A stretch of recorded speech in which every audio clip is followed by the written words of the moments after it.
안녕하세요, 시연TV입니다. 지난 23일 북한 김정은 위원장이 남측과 공동 개발했던 금강산의 남측 시설물을 철거해 가려고 통보해 왔습니다. 통지문은 금강산 국제관광국으로 해서 개성 남북공동연락사무소를 통해 통일부와 현대그룹에 각각 발송되었습니다. 통지문에는 금강산 지구의 국제관광문화지구를 새로 건설할 것이라며 합의되는 날짜에 금강산 지구에 들어와 당국과 민간기업이 설치한 시설을 철거해 가기를 바란다라고 적었습니다. 그렇다면 김정은의 파격적이고 뜬금없는 이 지시는 어떻게 나온 것일까요? 먼저 북미 대화의 교착 상태로 인해 올해까지 인내심을 갖고 미국의 태도를 지켜본 후 새로운 노선을 정할지 결정하겠다 했던 발언의 연장선이란 분석입니다. 관광은 유엔 안보리 제재 대상이 아닙니다. 그렇기에 관광산업을 육성하려는 김정은의 의지는 올 초 신년사에서부터 뚜렷했습니다. 개성공단과 금강산 관광을 조건 없이 재개할 용의가 있다라고 했었습니다. 그래서 개성공단보다는 금강산 관광을 통해서 벌크 캐시를 벌어들이겠다는 의도로 보입니다. 이를 뒷받침하는 것이 지난 7월 중국에서 열린 조선반도 포럼에서 북한이 발표한 금강산 지역의 개발 계획이었습니다. 여기엔 금강산을 포함해 원산 금강산 지구를 6개 권역으로 나눠 개발할 계획이 들어 있습니다. 그런데 금강산은 남한과 공동사업으로 추진해 오던 것이라 북한이 독자적으로 운영해 수익을 가질 수 없다는 것을 알았을 것입니다. 그래서 김정은은 금강산 관광사업이 재개되지 못한 데 대한 남측 정부의 책임을 돌리는 동시에 미국에 대해서도 협상에 압박을 가하는 모양새입니다.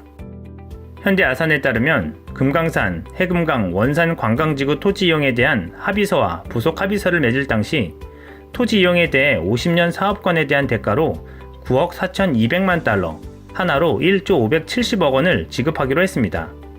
현재까지 지난 10년간 금강산 관광 진행으로 지불한 금액만 5,597억 원이나 됩니다. 게다가 시설에 대한 투자로 2,268억 원이 들어 총 현대아산이 투자한 금액만 7,670억 원이라고 합니다.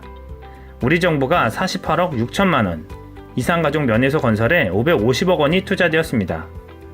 현대아산이 그나마 위안이 되는 것은 현대가 보유한 해금강 호텔입니다. 이 호텔은 1988년 건조돼 호주 선상에서 호텔로 운영되다가 베트남으로 건너와 사이공강 지역에서 나이트클럽으로 운영되던 곳이었습니다. 현대아산이 1997년 사들여 금강산 개발 지역에 갖다 놓고 운영했었습니다. 유엔 안보리 제재 때문에 중장비가 북한에 들어갈 수 없는 상황 속에서 현대가 보유한 해금강 호텔만이 온전히 보존받을 수 있을 것으로 보입니다. 6개의 지주만 뽑고 끌고 오면 되기 때문입니다. 현대그룹도 혹시 모를 상황에 대비해 선상호텔을 가져다 놓은 건 아닐까 하는 생각이 듭니다. 이 밖에 다른 12개의 한국 시설물들은 처리가 곤란한 상황입니다. 북한이 이 시설물들을 폭파시켜 철거하는 수밖에 없는 상황에서 우리 정부도 대안에 고심하고 있습니다.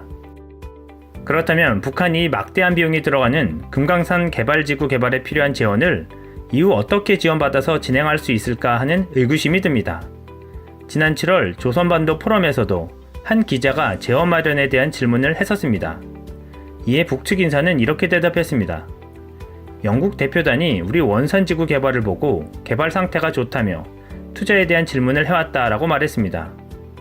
대북 제재가 한창인 상황 속에서 선뜻 투자에 나설 국가가 없을 듯 보이는 상황 속에서 영국이 관심을 보였다는 것은 무엇을 뜻하는 것일까요?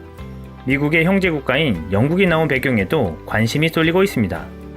한편 한 교통선임연구원은 북한은 사회주의 국가이고 건설에 대규모 군병력을 투입하기 때문에 자본주의 시장에서의 비용 산정 기준이 달라 재원이 예상보다 적을 수 있다고 지적했습니다.